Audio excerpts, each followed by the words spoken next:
Hi everyone. Today we will be starting fourth module. Fourth module എന്ന് പറയുന്നത് നമ്മൾ ഇതൊക്കെ കഴിഞ്ഞ് വരുന്നിട്ട് അതിൻ്റെ ഒരു കണ്ടിന്യൂഷൻ ആണ്. യൂഷ്വലി ഇങ്ങനെ ഓരോ സബ്ജക്റ്റിലും ഇങ്ങനെ കണ്ടിന്യൂഷൻ പോലെ വരാറില്ല. ബട്ട് ഈ ഒരു സബ്ജക്റ്റിൽ എങ്ങനെയാണെന്ന് വെച്ചാൽ ഫസ്റ്റ് മോഡ്യൂൾ തൊട്ടേ പിന്നെ വരുന്ന എല്ലാ മോഡ്യൂൾസും അതിൻ്റെ കണ്ടിന്യൂഷൻ ആണ്. ഓരോ മോഡ്യൂൾസും ഓരോ ഫേസസ് ആണ് പറയുന്നത്. So in the second phase, we were familiar with requirement analysis and etc. In the third phase, we were familiar with the planning and also design. So fourth phase നമ്മൾ ഇനി coding and testing ആയിരിക്കും പഠിക്കുന്നത്. അതായത് നമ്മളൊരു പ്രോജക്റ്റിൻ്റെ ഒരു തീരാൻ പോകുന്നൊരു കണ്ടീഷനാണ് before the maintenance and before the product development. അതിന് തൊട്ട് മുമ്പേ വരുന്നൊരു ഫേസാണ് കോഡിംഗ് ആൻഡ് ടെസ്റ്റിംഗ്. കോഡ് ചെയ്ത് കഴിഞ്ഞ് ടെസ്റ്റ് ചെയ്ത് കഴിഞ്ഞിട്ടാണ് നമ്മൾ പ്രോഡക്റ്റ് ചെയ്ത് കൊടുക്കുന്നത്. അപ്പോൾ അതിന് മുമ്പായിട്ട് വരുന്ന രണ്ട് ഫേസസ് ആണ് കോഡിംഗ് ആൻഡ് ടെസ്റ്റിംഗ് ഫേസ്. അപ്പോൾ അതാണ് ഫോർത്ത് മോഡ്യൂളിൽ ഫോക്കസ് ചെയ്യുന്നത്. ഡിഫറെൻറ്റ് ടൈപ്സ് ഓഫ് കോഡിങ്ങും ദെൻ ഡിഫറെൻറ്റ് ടൈപ്സ് ഓഫ് ടെസ്റ്റിങ്ങും കോഡിങ്ങിൽ തന്നെ എങ്ങനെയാണ് അതിൻ്റെ സ്റ്റാൻഡേർഡ്സും അതിൻ്റെ കോംപ്ലക്സിറ്റി ഒക്കെ മെഷർ ചെയ്യുന്നതും ഫോർത്ത് മോഡ്യൂളിൽ വരുന്നുണ്ട്. അതുകൂടാതെ തന്നെ ടെസ്റ്റിങ്ങിൽ what are all the different types of testing and what are all the analysis that is being performed അതൊക്കെയാണ് ഫോർത്ത് മോഡ്യൂളിൽ വരുന്നത്. So we will start fourth module today. First നമുക്ക് പഠിക്കാനുള്ളത് കോഡിംഗ് ആണ്. അപ്പോൾ ആക്ച്വലി നമ്മളിപ്പോൾ ഡിസൈൻ ഫേസ് എല്ലാം കഴിഞ്ഞു. നമുക്ക് ഡിസൈൻ ചെയ്ത് കിട്ടിയിട്ടൊരു സാധനമുണ്ട്. നമ്മളതിൽ ആർക്കിടെക്ചറൊക്കെ സ്പെസിഫൈ ചെയ്തിട്ടുണ്ട്. അതുപോലെ തന്നെ ഡിസൈൻ ഡോക്യുമെൻറ്റും ഉണ്ട്.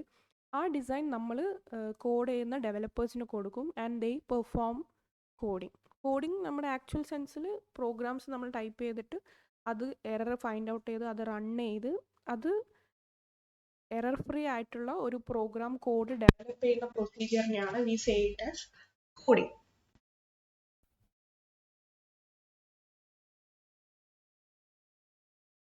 So we will have an introduction. Design phase കഴിഞ്ഞിട്ടാണ് after the design phase we perform coding. That is, we are having a design document and we will review it successfully and then we are preparing a coding. So first of all നമുക്ക് നമ്മുടെ design ഫേസിൽ കിട്ടിയിട്ടുള്ള design document നമ്മൾ നല്ല രീതിയിൽ അത് review ചെയ്തിട്ടാണ് അതിനുശേഷം വരുന്ന ഫേസിനെയാണ് നമ്മൾ കോഡിംഗ് എന്ന് പറയുന്നത്. സോ ആ ഡിസൈൻ ഡോക്യുമെൻറ്റിൽ ഓരോ മോഡ്യൂളും സ്പെസിഫൈ ചെയ്തിട്ടുണ്ടാവും. ഓരോ മോഡ്യൂൾ എങ്ങനെയാണ് ടെസ്റ്റ് ചെയ്യേണ്ടതെന്നും ഉണ്ടാവും.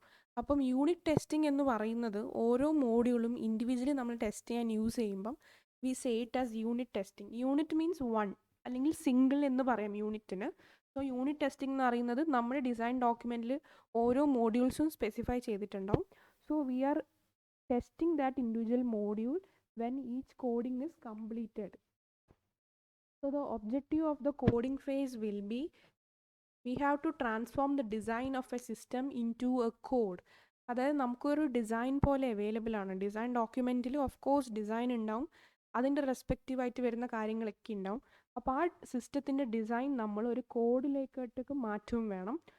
Provided it should B understandable for the developers who are preparing the coding function. അതുപോലെ തന്നെ നമ്മൾ ഏത് ലാംഗ്വേജ് ആണ് യൂസ് ചെയ്യേണ്ടത്, using A high level language and then unit test code. അപ്പോൾ അതാണ് ഒരു കോഡിംഗ് ഫേസിൻ്റെ ഒബ്ജക്റ്റീവ് എന്ന് പറയുന്നത്. നമുക്ക് ഡിസൈൻ നമുക്ക് കോഡിലോട്ടേക്ക് കൺവേർട്ട് ചെയ്യണം. അതാണ് ഡിസൈൻ ഫേസ് കഴിഞ്ഞിട്ട് വരുന്ന coding phase. Then you have the next introduction is that the input to the coding phase will be a design document. Design ഫേസിൽ ചെയ്ത് കിട്ടിയ ആ ഡോക്യുമെൻ്റ് ആണ് നമ്മൾ കോഡിംഗ് ഫേസിൽ ഇൻപുട്ടായിട്ട് കൊടുക്കുന്നത്. സോ നമുക്ക് ഡിസൈൻ ഫേസിൽ അപ്പോൾ എന്തൊക്കെയാണ് ഉണ്ടാവുന്നത്, നമുക്ക് അതിൻ്റെ ആർക്കിടെക്ചേഴ്സ് ഒക്കെ ഉണ്ടാവും, എങ്ങനെയാണ് നമ്മുടെ സിസ്റ്റം ഡിസൈൻ ചെയ്ത് വരേണ്ടത്. So it will be comprising of high level design and also detailed design. High level design എന്ന് പറയുമ്പം അതിൽ ചിലപ്പോൾ ചാർട്ട്സ് ആയിരിക്കാം, ഫ്ലോ ചാർട്ട് വരാം, അല്ലെങ്കിൽ എന്തെങ്കിലും ഡയഗ്രാംസ് ഒക്കെ വരാം, പിന്നെ സ്ട്രക്ചറൽ ചാർട്ട് വരയ്ക്കാം. അപ്പം സ്ട്രക്ചറൽ ചാർട്ടിൻ്റെ ഫോമിലായിട്ടുള്ള പ്രിലിമിനറിയിലായിട്ടുള്ള ഹൈ ലെവൽ ഡിസൈനാണ് ഡിസൈൻ ഡോക്യുമെൻറ്റ്സിൽ ഉണ്ടാവുക. അതുകൂടാതെ തന്നെ ഓരോ മോഡ്യൂളിൻ്റെ സ്പെസിഫിക്കേഷൻ വെച്ചിട്ട് ഒരു ഡീറ്റെയിൽ ഡിസൈനും ഉണ്ടാവും.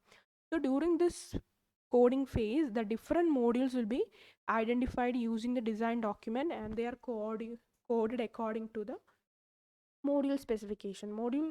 Module specification എന്ന് പറയുന്നത് ഓരോ മോഡ്യൂൾസും എങ്ങനെ കോഡ് ചെയ്യണം എന്നുള്ള അതിൻ്റെ സ്പെസിഫൈഡ് ആയിട്ടുള്ള കാര്യങ്ങൾ ഡിസൈൻ ഡോക്യുമെൻറ്റിൽ ഉണ്ടാവും. അതനുസരിച്ച് കോഡ് ചെയ്താൽ മതി. So next we move on to coding principles and concept. Coding principles and concept എന്ന് പറയുന്നത് നമ്മൾ പുതിയതായിട്ട് ഡിസൈൻ ഫേസ് കഴിഞ്ഞ് കോഡിംഗ് ചെയ്യാൻ പോകുന്നൊരു ഡെവലപ്പറിന് ആവശ്യമുള്ള കാര്യങ്ങളാണ്. അതായത് കോഡിംഗ് ടാസ്ക് എങ്ങനെ ആയിരിക്കണം, ആ ഒരു ടാസ്കിനെ ഗൈഡ് ചെയ്യാൻ വേണ്ടിയിട്ടാണ് we are focusing on this principles and concept. So they will be closely aligned with the style, language and method. എങ്ങനെയാണ് പ്രോഗ്രാം ചെയ്യേണ്ടത്, പ്രോഗ്രാമിൻ്റെ സ്റ്റൈൽ എന്താണ്, ഏത് ലാംഗ്വേജ് ആണ് യൂസ് ചെയ്യേണ്ടത്, അതിൽ വരുന്ന മെത്തേഡ്സ് എന്തൊക്കെയാണ്, അതൊക്കെ ഫോളോ ചെയ്യണം. So the fundamental coding principles are divided into three. They are preparation principle, coding principle and validation principle. So ഈ 3 principles ആണ് coding principle ഫോക്കസ് ചെയ്യുന്നത്. We will study each principle in detail. So first preparation principle. Preparation principle എന്ന് പറയുന്നത് നമ്മൾ ഒരു കാര്യം ചെയ്യാൻ പോകുന്നതിന് മുമ്പ് നമ്മളതിന് പ്രിപ്പയർഡ് ആയിരിക്കണം. എന്തൊരു പുതിയ കാര്യം, ഈ പുതിയ കാര്യമായിരിക്കില്ല, ഡെവലപ്പേഴ്സിന് ഫ്രഷർ ഡെവലപ്പറിനാണെങ്കിൽ പുതിയ കാര്യമായിരിക്കാം, ഓൾറെഡി എക്സ്പീരിയൻസ് ആയിട്ടുള്ള ഡെവലപ്പേഴ്സിനാണെങ്കിൽ എന്തെങ്കിലും ചെയ്ത് ഉള്ള അറിവുണ്ടാവും. So before writing a line of code നമ്മൾ അതിന് വേണ്ടിയിട്ട് പ്രിപ്പയർ ചെയ്യണം. പ്രിപ്പയർ ചെയ്യുന്ന in the sense that we should understand the problem, എന്താണ് ചെയ്യാൻ പോകുന്നത്, ആ പ്രോബ്ലം മനസ്സിലാക്കണം. അതുപോലെ തന്നെ അതിൻ്റെ ഡിസൈൻ ഡോക്യുമെൻ്റ് എല്ലാവർക്കും അവൈലബിൾ ആണ്. അപ്പോൾ അത് വായിച്ച് മനസ്സിലാക്കി അതിൻ്റെ പ്രിൻസിപ്പളും കൺസെപ്റ്റും അറിയാം. അതുപോലെ തന്നെ നമുക്ക് സ്യൂട്ടബിളായിട്ട് നമുക്ക് അറിയുന്ന നമുക്ക് ചെയ്യാൻ പറ്റുന്ന ഒരു പ്രോഗ്രാമിംഗ് ലാംഗ്വേജ് പിക്ക് ചെയ്യുക.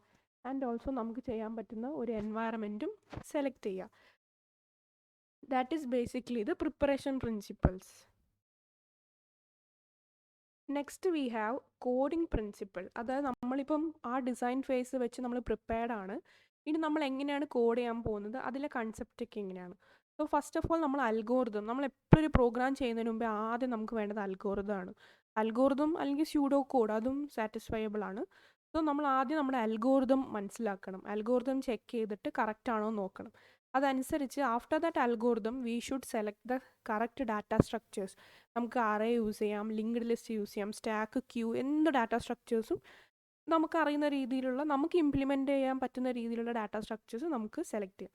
അതിനനുസരിച്ച് നമ്മൾ ഡിസൈൻ ഡോക്യുമെൻറ്റിൽ സോഫ്റ്റ്വെയർ ആർക്കിടെക്ചറെല്ലാം മനസ്സിലാക്കണം. ആൻഡ് ഓൾസോ ആ ആർക്കിടെക്ചേഴ്സിലുള്ള കമ്പോണൻറ്റ്സ് തമ്മിലുള്ള ഇൻ്റർഫേസസ് എന്തൊക്കെയാണ്, അവർ തമ്മിലുള്ള ഡിപ്പെൻഡൻസി എന്തൊക്കെയാണ്, അതൊക്കെ ആ ഒരു ഇതിൽ വെച്ച് കൺസിസ്റ്റൻ്റ് ആണോ നോക്കുക, അവരെല്ലാം സാറ്റിസ്ഫൈ ചെയ്യുന്നുണ്ടോ നോക്കുക.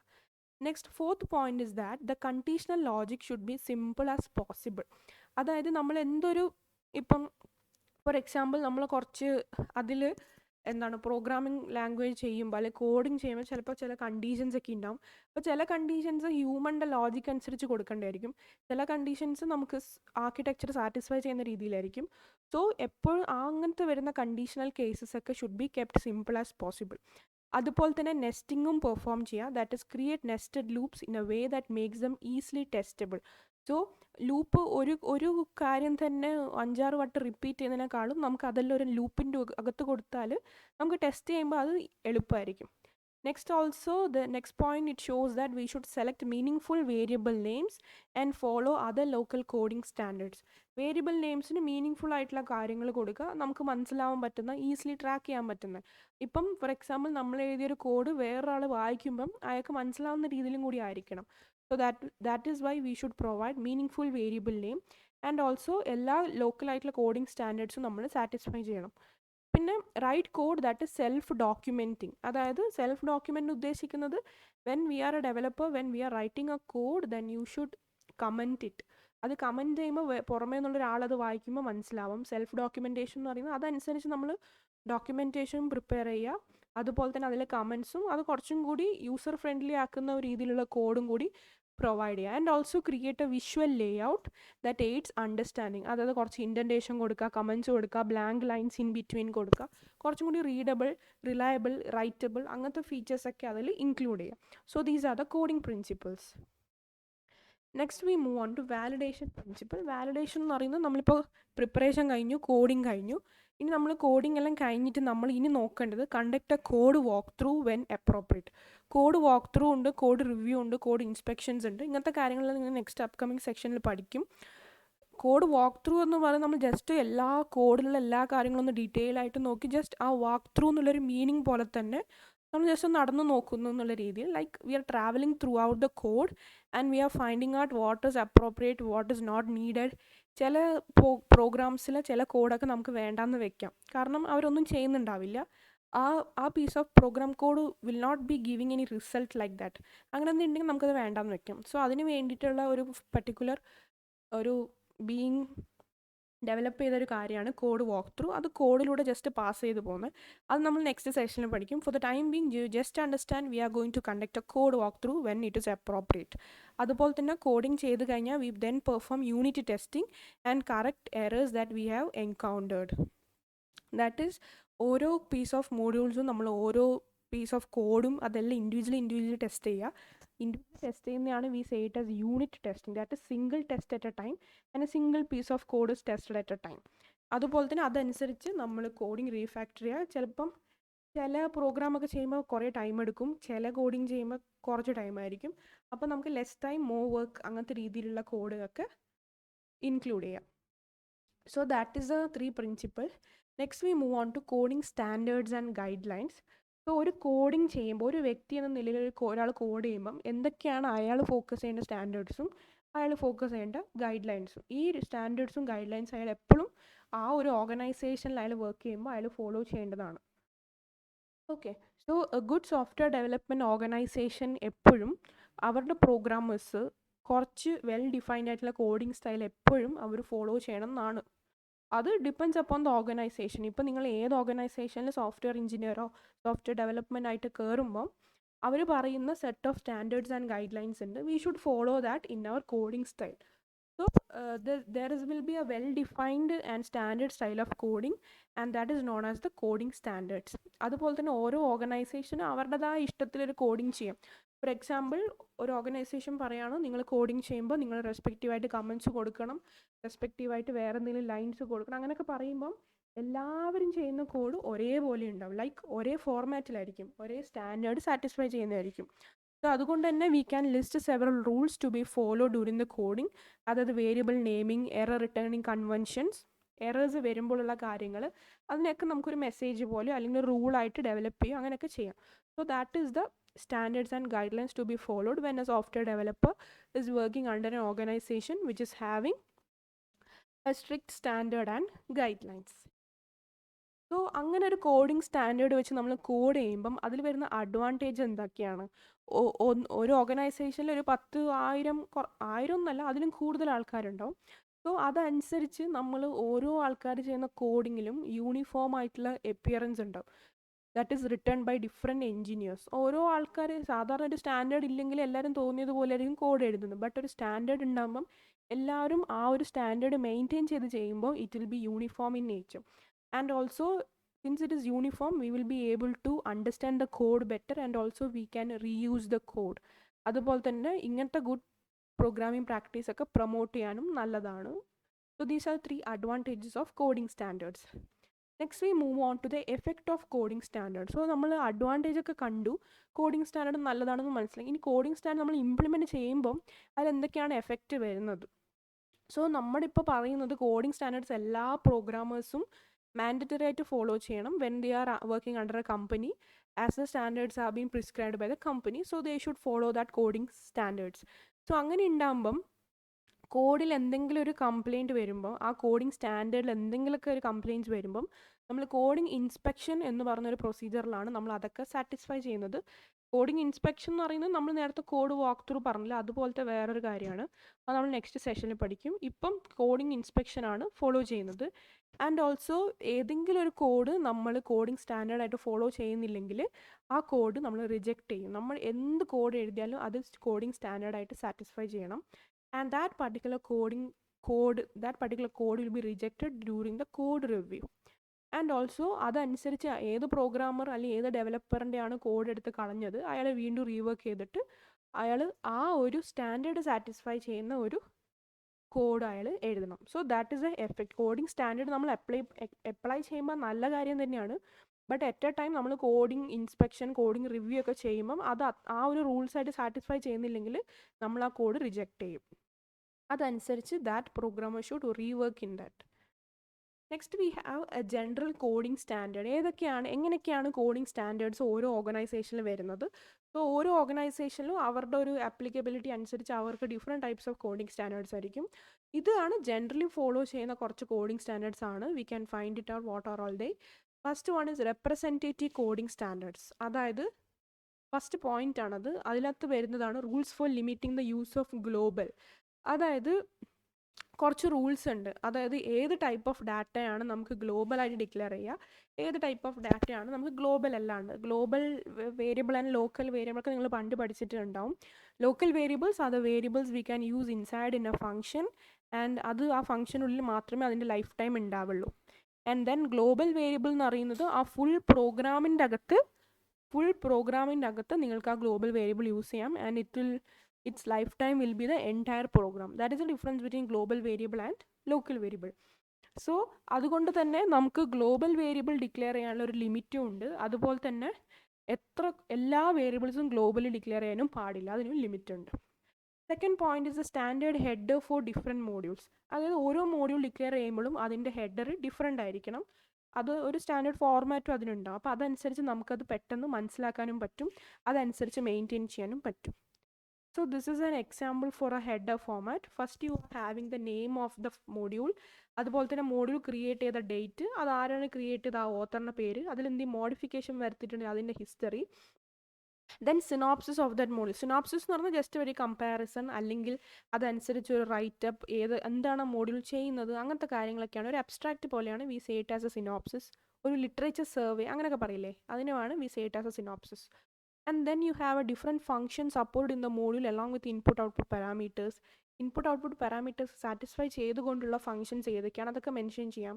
അത് കൂടാണ്ട് തന്നെ ഗ്ലോബൽ വേരിയബിൾസും ആ കാര്യങ്ങളൊക്കെ മെൻഷൻ ചെയ്യാം. സോ ഇത്രയും കാര്യങ്ങളാണ് നമ്മൾ ഹെഡർ ഫോമാറ്റിൽ മെൻഷൻ ചെയ്യുന്നത്. ഇതൊരു എക്സാമ്പിളാണ്, കോഡിംഗ് സ്റ്റാൻഡേർഡ് ഫോക്കസ് ചെയ്യുന്ന എക്സാമ്പിളാണ്. Next you have the third point for naming convention for local and global variable and constant identifier. So നമുക്കറിയാം വേരിയബിൾസ് എന്ന് പറയുന്നത് നമ്മൾ വേരിയബിൾസ് ഉണ്ട്, ഐഡൻറ്റിഫയേഴ്സ് ഉണ്ട്, കീവേഡ്സ് ഉണ്ട്, അങ്ങനത്തെ കുറേ കാര്യങ്ങളുണ്ട്. നിങ്ങൾ പ്രീവിയസ് സെമിസ്റ്ററിലൊക്കെ, പ്രീവിയസ് അല്ലെങ്കിലും സെക്കൻഡ് ഇയർ ഫസ്റ്റ് ഇയറിലൊക്കെ പ്രോഗ്രാമിംഗ് ഒക്കെ പഠിച്ചിട്ടുണ്ടാവും. അതിൽ യൂസ് ചെയ്യുന്ന കുറച്ച് കീ ടേംസ് ആണ് കീവേഡ്സ്, ഐഡൻറ്റിഫയേഴ്സ്, വേരിയബിൾസ് ഒക്കെ. സോ വേരിയബിൾസ് എന്ന് പറയുന്നത് നമുക്ക് ക്യാപിറ്റൽ ലെറ്റേഴ്സോ അല്ലെങ്കിൽ സ്മോൾ ലെറ്റേഴ്സ് വെച്ച് നമ്മൾ മിക്സ്ഡ് കേസ് ലെറ്ററിംഗ് ആണ് ചെയ്യാറ്. ഗ്ലോബൽ വേരിയബിൾ എന്ന് പറയുന്നത് നമ്മളെപ്പോഴും ക്യാപിറ്റൽ ലെറ്റർ വെച്ച് സ്റ്റാർട്ട് ചെയ്യണം എന്നാണ് ഇവിടുത്തെ കോഡിംഗ് സ്റ്റാൻഡേർഡ്. ലോക്കൽ വേരിയബിൾ എപ്പോഴും സ്മോൾ ലെറ്റർ വെച്ച് സ്റ്റാർട്ട് ചെയ്യണം എന്നാണ് coding standard. And also constant എന്ന് പറയുന്നത് എപ്പോഴും ക്യാപിറ്റൽ ലെറ്റേഴ്സ് മാത്രമാണ് യൂസ് ചെയ്യേണ്ടത്. സോ നമ്മൾ ആസ് എ സ്റ്റുഡൻറ്റ് നമ്മളിപ്പോൾ കോഡിംഗ് ചെയ്യുമ്പോൾ നമ്മൾ ഇതൊന്നും ഫോളോ ചെയ്യാറില്ല. നമ്മൾ just global variable, local variable ഒക്കെ നമുക്ക് ഇഷ്ടമുള്ള പോലെ നമ്മൾ ഡിക്ലെയർ ആൻഡ് ഡിഫൈൻ ചെയ്യും. ബട്ട് ഈ ഒരു പർട്ടിക്കുലർ ഓർഗനൈസേഷൻ സാറ്റിസ്ഫൈ ചെയ്യുമ്പോൾ നമ്മൾ കോഡിംഗ് സ്റ്റാൻഡേർഡ് ഇവർ പറയുന്ന ഈ ഫോമാറ്റിൽ വേണം നമ്മൾ ചെയ്യാൻ. അതനുസരിച്ച് തന്നെ വേരിയബിൾസിനും global variable, local variable and കോൺസ്റ്റൻസിനും അതിൻ്റെതായിട്ടുള്ള കോഡിംഗ് സ്റ്റാൻഡേർഡ്സ് ഉണ്ട്. And as the developer we should follow that. Next we have the conventions regarding error return values and exception handling. Error വരും, യൂഷ്വലി കോഡിംഗ് ചെയ്യുമ്പോൾ റൺ ചെയ്യുമ്പോൾ error വരും. So error മാറ്റിയിട്ട് error return ചെയ്യുന്ന values ഒക്കെ എന്തായിരിക്കണം. So error condition വരുമ്പോൾ നമ്മളത് ഡിഫറെൻറ്റ് ഫങ്ഷൻസ് റിപ്പോർട്ട് ചെയ്യണം. അതനുസരിച്ച് നമ്മളതിനെ സ്റ്റാൻഡേർഡൈസ് ചെയ്യണം. അതായത് എല്ലാ ഫങ്ഷൻസും, ചിലപ്പോൾ എല്ലാ ഫങ്ഷൻസും എറർ ഉണ്ടാവും. അങ്ങനെ ഉണ്ടാകുമ്പോൾ അവർ ഒന്നെങ്കിൽ 0 അല്ലെങ്കിൽ 1 റിട്ടേൺ ചെയ്യണം. അതുപോലെ തന്നെ it should B independent of the programmer who wrote the code. അതായത് കുറേ ആൾക്കാരൊക്കെ കൂടി കോഡ് ചെയ്തിട്ടുണ്ടാവും. ചില ആൾക്കാർ, ഒരാൾ മാത്രം ഒറ്റയ്ക്ക് കോഡ് ചെയ്തിട്ടുണ്ടാവും. ചിലപ്പോൾ അയാളുടെ കയ്യിൽ എറർ വന്നിട്ടുണ്ടാവും. അപ്പം ഏത് കോഡാണെങ്കിലും എറർ വന്ന ആളെ നമുക്ക് ഐഡൻറ്റിഫൈ ചെയ്യാൻ പാടില്ല. It should B independent of the code. So അങ്ങനെ ഉണ്ടാകുമ്പോൾ തന്നെ നമുക്ക് ആ കോഡ് ആര് ചെയ്തതെന്നും അറിയില്ല. ഒരു group of people coding perform ചെയ്തിട്ടുണ്ട്, അതിൽ എററും വന്നിട്ടുണ്ട്. So it should B independent of the programmer. And also അങ്ങനെ ഉണ്ടാകുമ്പോൾ നമുക്ക് അതിനെ റീയൂസും ചെയ്യാം, ഡീബഗിങ് ചെയ്യാം. ഓക്കെ, അങ്ങനെയാണ് ആ ഒരു എറർ ഹാൻഡ്ലിങ്ങും എക്സെപ്ഷൻ ഹാൻഡ്ലിങ്ങും ഒക്കെ വരുന്നത്. എക്സെപ്ഷൻ ഹാൻഡ്ലിംഗ് എന്ന് പറയുന്നത് എക്സെപ്ഷൻസ് ആണ്. എക്സെപ്ഷൻസ് എന്ന് പറയുന്നത് എററേക്കാളും കുറച്ചും കൂടി ഹൈ ലെവൽ ആയിട്ടുള്ള കാര്യങ്ങളാണ്. ദാറ്റ് ഇസ് എക്സെപ്ഷൻ മീൻസ് ഇപ്പോൾ when we are performing division by 0 അങ്ങനെയൊക്കെ വരുമ്പോൾ ദാറ്റ് കംസ് എൻ എക്സെപ്ഷൻ. നമ്മൾ പ്രീവിയസ് നിങ്ങൾ ജാവയിലൊക്കെ പഠിച്ചിട്ടുണ്ടാവും. ജാവ പഠിച്ചിട്ടുണ്ടോയെന്ന് അറിയില്ല, എന്നാലും പ്രോഗ്രാമിംഗ് ലാംഗ്വേജിൽ you will be studying throw block, catch block, try block അങ്ങനെയൊക്കെ. അപ്പം ആ ഒരു എക്സെപ്ഷൻ ഹാൻഡ്ലിങ് സിനാരിയോസും കൂടി ഈ കോഡിംഗ് സ്റ്റാൻഡേർഡ്സിൽ ഇംപ്ലിമെൻറ്റ് ചെയ്യുന്നുണ്ട്. Next you have the coding guide lines. Coding guide lines എന്ന് പറയുമ്പോൾ നമ്മുടെ സ്റ്റാൻഡേർഡ് പോലെ തന്നെ എന്തെങ്കിലും ഒരു ഗൈഡ് ലൈൻസ് ഫോളോ ചെയ്യാൻ കമ്പനീസ് പറയും. അപ്പം as a developer or as an engineer ആ ഗൈഡ് ലൈൻസും അവർ ഫോളോ ചെയ്യണം. സോ അതിൽ ജനറൽ ആയിട്ടുള്ള സജഷൻസ് ഉണ്ടാവും. കോഡിംഗ് സ്റ്റൈൽ എങ്ങനെയാണ് യു ഷുഡ് ഫോളോ, അങ്ങനത്തെ കാര്യങ്ങളൊക്കെ ആ guide ലൈൻസിലുണ്ടാവും. So it depends upon the actual implementation of these guidelines are the discretion of developers. So developers-ന്റെ ഇഷ്ടത്തിനനുസരിച്ച് അവർക്ക് ചെയ്യാം, അതല്ല, but still every time they should follow these guidelines. Okay. Next you have do not use coding style that is too clever or too difficult to understand. അതായത് ഭയങ്കരമായിട്ട് ചിന്തിപ്പിക്കുന്ന കാര്യങ്ങളും ഭയങ്കരമായിട്ട് മനസ്സിലാക്കാൻ പറ്റാത്ത കാര്യങ്ങളും നമ്മൾ കോഡിങ്ങിൽ കൊണ്ടുവരരുത്. എപ്പോഴും എന്താണ് നമ്മൾ കോഡിംഗ് ഒക്കെ ചെയ്യുമ്പോൾ എപ്പോഴും ആസ് എ ഡെവലപ്പർ നമ്മളത് ചെറിയ രീതിയിൽ ചെയ്യാൻ നോക്കുക, അല്ലെങ്കിൽ ഒരു ഷോർട്ട് കട്ട്സിൽ കൂടെ പെട്ടെന്ന് ചെയ്യാൻ ശ്രമിക്കുക, പിന്നെ ലെസ് ടൈമും കൺസ്യൂം ചെയ്യുന്ന രീതിയിൽ ചെയ്യാൻ ശ്രമിക്കുക. So it should be easy to understand. അതുപോലെ തന്നെ ഇപ്പോൾ ക്ലെവറായിട്ട് കോഡ് ചെയ്യുന്നുണ്ടെങ്കിൽ തന്നെ അത് കോഡ് മനസ്സിലാക്കാനുള്ള കപ്പാസിറ്റി കുറയും. വേറൊരു ഡെവലപ്പർ അത് വന്ന് വായിച്ച് നോക്കുമ്പോൾ അയാൾക്ക് മനസ്സിലാവണമെന്നില്ല. അപ്പോൾ സിമ്പിൾ വേയിൽ ആ കോഡിംഗ് റെപ്രസെൻറ്റ് ചെയ്യാൻ പറ്റണം. And as a result it will be applicable for maintenance and debugging expensive. അതായത് നമുക്ക് മെയിൻറ്റെയിൻ ചെയ്യാനും ഡീബഗിങ് ചെയ്യാനും എക്സ്പെൻസീവ് ആയിട്ടുള്ള കാര്യമായിരിക്കും ക്ലെവർ കോഡിങ് ചെയ്യുമ്പോൾ. അപ്പോൾ അതുകൊണ്ട് തന്നെ കോഡിംഗ് സ്റ്റൈൽ എപ്പോഴും ക്ലെവറോ അല്ലെങ്കിൽ ഡിഫിക്കൽട്ടി ഉള്ള രീതിയിൽ ചെയ്യാൻ പാടില്ല. സിമ്പിളായിട്ട് ചെയ്യാം. ഡിഫിക്കൽട്ടി ഉള്ള രീതിയിൽ ചെയ്യുമ്പോൾ അതിലെന്തെങ്കിലും എറർ വന്നാൽ അതിൻ്റെ ഡീബഗിങ്ങും അതിൽ വരുന്ന മെയിൻ്റെനൻസ് കേസസ് ഒക്കെ എക്സ്പെൻസീവ് ആയിരിക്കും. Next you have avoid obscure side effects. Side effects എന്ന് പറയുന്ന ഒരു ഫംഗ്ഷൻ കോളിൽ മാത്രമല്ല എല്ലാ രീതിയിലും ഒരു പ്രോഗ്രാമിൻ്റെ എല്ലാ സൈഡ്സിലും വരുന്നതാണ് side effects എന്ന് പറയുന്നത്. So in this context we are following on the side effects that has been obtained from a function call. അതായത് നമ്മളിപ്പം parameter passing, call by reference, call by value അങ്ങനത്തെ കാര്യങ്ങളൊക്കെ പഠിച്ചിട്ടുണ്ട്. സോ അതിലെന്തെങ്കിലും മോഡിഫിക്കേഷൻസ് ഒക്കെ വരുമ്പോൾ ചിലപ്പം ആക്ച്വൽ പാരാമീറ്ററും ഫോർമൽ പാരാമീറ്ററും അതൊക്കെ തമ്മിൽ ചിലപ്പോൾ ഡിഫറൻസ് ഒക്കെ വരും. അപ്പോൾ അങ്ങനെയൊക്കെ ഉണ്ടാകുമ്പം ചിലപ്പോൾ ഗ്ലോബൽ വേരിയബിൾസും ഇൻപുട്ട് ഔട്ട്പുട്ട് ഓപ്പറേഷൻസ് തമ്മിൽ എന്തെങ്കിലും വ്യത്യാസം വരും. അപ്പോൾ അങ്ങനത്തെ കേസസിലൊക്കെ മോഡിഫിക്കേഷൻസ് വരുമ്പം അവിടെ സൈഡ് എഫക്റ്റ് ഒക്കെ വരും. ഈ സൈഡ് എഫക്റ്റ് എന്ന് പറയുന്നത് വലിയൊരു കാര്യമല്ല, ബട്ട് സ്റ്റിൽ സൈഡായിട്ട് ചെറിയൊരു ചേഞ്ചസ് ചിലപ്പോൾ നമ്മുടെ ആ ഒരു പ്രോഗ്രാം കോഡിൽ വരുത്താം. ബട്ട് വലുതായിട്ടൊന്നും അതിന് ചെയ്യാനുള്ള capabilities ഒന്നുമില്ല, ബട്ട് അത് കാരണം ചെറിയൊരു ചേഞ്ചെങ്കിലും വരുത്താം. So that is known as side effects. അപ്പോൾ ഒരു സൈഡ് എഫക്റ്റ് എപ്പോഴാണ് ഒബ്സ്ക്യൂർ ആവുന്നത്? It is A one that cannot be identified from casual examination of the code. നമ്മൾ കോഡ് വാക്ക് ത്രൂ ചെയ്യുന്നു, അല്ലെങ്കിൽ കോഡ് ഇൻസ്പെക്ഷൻ അല്ലെങ്കിൽ കോഡ് റിവ്യൂ ഒക്കെ ചെയ്യുമ്പം ഒരു ഡെവലപ്പർ എന്ന രീതിയിൽ നമുക്ക് അതിനെ പെട്ടെന്ന് എക്സാമിൻ ചെയ്യാൻ പറ്റാത്ത കേസിലാണ് we say it as an obscure side effect. അതായത് നമുക്ക് it is very difficult to find out that side effect has been occurred. Usually side effect വന്നാൽ നമുക്കത് മനസ്സിലാക്കാൻ പറ്റും. ഒരു നല്ലൊരു ഡെവലപ്പർ ആണെങ്കിൽ, നല്ല എക്സ്പീരിയൻസ്ഡ് ഡെവലപ്പർ ആണെങ്കിൽ ആ വേരിയബിൾസിൻ്റെ മിസ്മാച്ചും അതനുസരിച്ച് ആ സൈഡ് എഫക്റ്റ് അവർക്ക് മനസ്സിലാക്കാൻ പറ്റും. ബട്ട് അത് കോഡ് ഇൻസ്പെക്ഷനും കോഡ് റിവ്യൂ എല്ലാം ചെയ്ത് കഴിഞ്ഞിട്ട് മനസ്സിലാക്കാൻ പറ്റാത്ത സൈഡ് എഫക്റ്റിനെയാണ് we say it as obscure. So അതുകൊണ്ട് തന്നെ അത് അങ്ങനത്തെ സൈഡ് എഫക്റ്റ് വരുമ്പോൾ ആ കോഡിങ്ങിൽ തന്നെ ഡിഫിക്കൽട്ടീസ് വരും. And also its understandability will be reduced. And then you have do not use an identifier for multiple purpose. അതായത് ഐഡൻറ്റിഫയേഴ്സ് യൂഷ്വലി കീവേഡ്സ് അല്ലാത്ത കാര്യങ്ങളാണ് ഐഡൻറ്റിഫയേഴ്സ്. അതായത് യൂസർ ഡിഫൈൻ ചെയ്യുന്ന കാര്യങ്ങളാണ് ഐഡൻറ്റിഫയേഴ്സ്. കീവേഡ്സ് എന്ന് പറയുന്നത് ഓൾറെഡി പ്രോഗ്രാമിൽ ഉള്ളത്. For example for, if, structure, auto, break അങ്ങനെയൊക്കെ പറയുന്നതൊക്കെയാണ് കീവേഡ്. അത് ഓൾറെഡി പ്രീ ഡിഫൈൻഡ് ആയിട്ടുള്ള പ്രോഗ്രാമിങ്ങിലുള്ള വേർഡ്സ് ആണ്. ആസ് എ ഡെവലപ്പർ നമുക്കത് റീയൂസ് ചെയ്യാനോ അല്ലെങ്കിൽ നമുക്കതിനെ പ്രീ ഡിഫൈൻ ചെയ്യാനോ പറ്റില്ല. ബട്ട് ഐഡൻറ്റിഫയർ എന്ന് പറയുന്നത് ഡെവലപ്പർ കൊടുക്കുന്ന ഒരു വേർഡാണ്. ഡെവലപ്പറിൻ്റെ ആവശ്യത്തിന് വേണ്ടി ഡിക്ലെയർ ചെയ്യാൻ യൂസ് ചെയ്യുന്ന വേർഡ്സ് ആണ് ഐഡൻറ്റിഫയേഴ്സ് പറയുന്നത്. അപ്പോൾ അതുകൊണ്ട് തന്നെ സെയിം ഐഡൻറ്റിഫയേഴ്സ് തന്നെ നമ്മൾ സെയിം നെയിമിൽ മോർ ദാൻ വൺസ് യൂസ് ചെയ്യാൻ പാടില്ല. അപ്പം നമ്മൾ ടെമ്പററി ആയിട്ടുള്ള വേരിയബിൾസിനെ ഡിനോട്ട് ചെയ്യാനാണ് നമ്മൾ ഐഡൻറ്റിഫയേഴ്സ് യൂസ് ചെയ്യുന്നത്. അപ്പോൾ അങ്ങനെ യൂസ് ചെയ്യുമ്പോൾ തന്നെ പ്രോബ്ലം അറൈസ് ചെയ്യും. What problem is going to be arised? Same variable multiple പേർപ്പസിൽ യൂസ് ചെയ്യുമ്പം അത് ഏത് വേരിയബിളിലാണ് എവിടെയാണെന്നുള്ള കാര്യം നമുക്ക് മനസ്സിലാക്കാൻ പറ്റില്ല. അപ്പം മൾട്ടിപ്പിൾ പേർപ്പസ് യൂസ് ചെയ്യുമ്പോൾ it cannot be given A descriptive name that indicates it's purpose. അതുപോലെ തന്നെ കൺഫ്യൂഷൻസ് വരാം, അണ്ടർസ്റ്റാൻഡബിലിറ്റി കുറയും. പിന്നെ അതുപോലെ തന്നെ ഫ്യൂച്ചറിൽ ഇനി നമ്മൾ ഒരു വേരിയബിൾ യൂസ് ചെയ്യുമ്പം അതനുസരിച്ച് നമുക്കത് മിസ്ലീഡും ചെയ്യും. അപ്പോൾ ഫോർ എക്സാമ്പിൾ നമ്മളിപ്പം H1 എന്ന് പറയുന്നൊരു വേരിയബിൾ ഒരു സ്ഥലത്ത് യൂസ് ചെയ്തു, എന്നിട്ട് പ്രോഗ്രാമിൻ്റെ ഏറ്റവും അവസാനം നമ്മൾ H1 വീണ്ടും യൂസ് ചെയ്തു.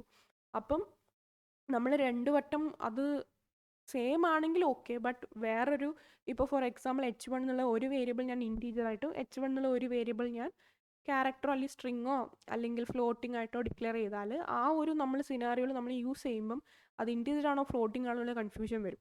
അപ്പം നമ്മൾ ചെയ്യുന്ന പോലെ ചെറിയ പീസ് ഓഫ് കോഡൊന്നും അല്ല, ഒരു സോഫ്റ്റ്വെയർ സിനാരിയോയിൽ അത് ലെങ്തി പീസ് കോഡായിരിക്കും. അപ്പം ഏത് വേരിയബിളാണ് എങ്ങനെ സാറ്റിസ്ഫൈ ചെയ്യുന്നുള്ള കാര്യങ്ങളൊക്കെ നമുക്ക് കൺഫ്യൂഷൻ ആൻഡ് ഡിഫിക്കൽട്ട് ആയിരിക്കും. അപ്പോൾ അതുകൊണ്ട് തന്നെ do not use an identifier for multiple purpose. എപ്പോഴും ഐഡൻറ്റിഫയേഴ്സ് നമ്മൾ വേറെ വാല്യൂസും വേറെ വേരിയബിൾ നെയിമും കൊടുത്തുകൊണ്ടിരിക്കുക. And then you have the last section, that is the code should be well documented. നമ്മൾ എപ്പോഴും കോഡിങ് ചെയ്യുമ്പോൾ അതിന് റെസ്പെക്റ്റീവായിട്ട് ഡബിൾ സ്ലാഷ് ഇട്ടിട്ട് ഒരു കമൻറ്റ് കൊടുക്കുക. സിംഗിൾ ലൈൻ കമൻറ്റ് ആണെങ്കിൽ ഡബിൾ സ്ലാഷ്, മൾട്ടിപ്പിൾ ലൈൻസ് ആണെങ്കിൽ star slash and then slash star. അതനുസരിച്ച് നമ്മൾ കമൻറ്റ്സ് കൊടുക്കുക. അപ്പോൾ എപ്പോഴും അറ്റ്ലീസ്റ്റ് 1 കമൻറ്റ് ലൈൻ ഉണ്ടാവണം. ഒരു 3 സോഴ്സ് കോഡിന് അറ്റ്ലീസ്റ്റ് 1 കമൻറ്റ് ലൈൻ ഉണ്ടാവണം. അതുപോലെ തന്നെ the length of the function should not exceed 10 source lines. ഒരു ഫംഗ്ഷന് 10 സോഴ്സ് ലൈൻസിനെക്കാളും കൂടാൻ പാടില്ല. കാരണം ലെങ്തി ഫംഗ്ഷൻസ് എപ്പോഴും ഡിഫിക്കൽട്ട് ടു അണ്ടർസ്റ്റാൻഡ് ആണ്. And also they will provide large number of bugs. അതുകൊണ്ട് തന്നെ നമ്മൾ ലെങ്ത് ഓഫ് ദ ഫംഗ്ഷൻ എപ്പോഴും 10 സോഴ്സ് ലൈൻസിൽ ചുരുക്കണം. And also do not use go to statements. Go to എന്ന് പറയുമ്പോൾ നമ്മൾ ഒരു സ്ഥലത്ത് ഗോ ടു യൂസ് ചെയ്യുമ്പം ആ പ്രോഗ്രാമിൻ്റെ കൺട്രോൾ അല്ലെങ്കിൽ ലിങ്ക് വേറൊരു സ്ഥലത്ത് പോകും. അപ്പോൾ അങ്ങനെ ലിങ്ക് വേറൊരു സ്ഥലത്ത് പോകാൻ പാടില്ല. So that's why do not use go to statement. അപ്പോൾ അങ്ങനെ ഉണ്ടാകുമ്പോൾ പ്രോഗ്രാമിൻ്റെ ആ സ്ട്രക്ചർ തന്നെ മാറും. This makes the program unstructured. അങ്ങനെ ഉണ്ടാകുമ്പോൾ തന്നെ അതിൽ അണ്ടർസ്റ്റാൻഡ് ചെയ്യാനും ഡീബഗ് ചെയ്യാനും മെയിൻറ്റെയിനിങ് ഒക്കെ ഡിഫിക്കൽട്ടായിരിക്കും. Hence as a result we should not use the go to statement. So these are the coding principle, concept and guidelines. അതൊക്കെ ഫോളോ ചെയ്യണം. അതുപോലെ തന്നെ അതിൽ വരുന്ന സ്റ്റാൻഡേർഡ്സും ഫോളോ ചെയ്യണം. ഓരോ ഓർഗനൈസേഷനും അതിൻ്റെതായ രീതിയിലുള്ള ഗൈഡ് ലൈൻസ് ആയിരിക്കും. But here we have focused the general coding standards and guidelines.